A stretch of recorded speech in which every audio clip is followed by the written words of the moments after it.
Welcome to Quick Team Building Activities, where you bring the team, we bring the activities. Today, we're going to be talking about 5 quick Zoom games you can play with students, friends, or employees. Let's have fun. As always, please remember to like, comment, and subscribe if you want more content like this. On this channel, we focus on our team building activities for you and your team. Let's have fun. The purpose of these games is communication and to ensure that we're having a fun and engaging time. Let's get started. There are no materials needed for this game other than the internet and/or a computer. Once again, this is a virtual activity. The time needed for these games is about 5 to 10 minutes. You also want to make sure you're preparing for some type of discussion, so please err on the side of caution and look to play about 10 to 15 minutes per game. The first game is Never Have I Ever.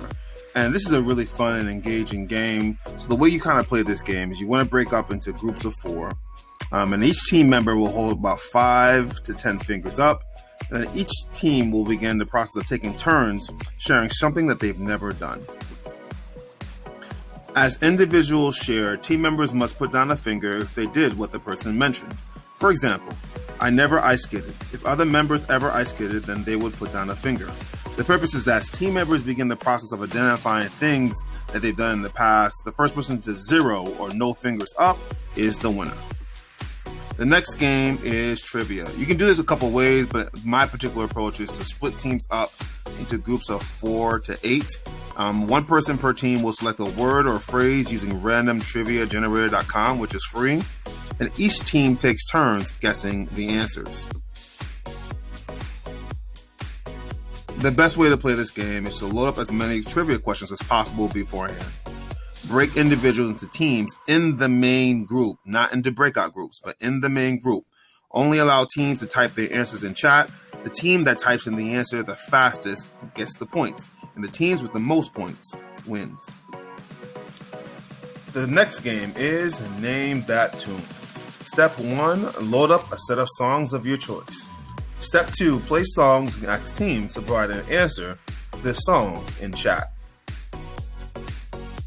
The next step is the person or teams that gets the most correct wins. The best way to play this game is to have all videos loaded up, or create or locate a playlist on YouTube, or create your own playlist. The next game is Simon Says. First, you want to make sure that you understand that when playing Simon Says, you always want to make sure you say Simon before giving a task. When you don't say Simon and someone does the task, then that person is out, such as spin around or Simon says spin around, etc. The next game is Number Game. It's kind of like Simon Says, but instead you create 3 dedicated moves and assign each move to a number. For example, move number 1, touch your nose. Move number 2, spin around. Staff, students, or friends must remember the number associated with the move as you call it out. As a facilitator, you are calling out numbers and watching if all players are doing the move. You want to make sure that you have rounds in this process. So you start from slow and then you speed up as you progress through each round. If players get out, they now must help catch others who failed to do the move. Easy, simple, and fun.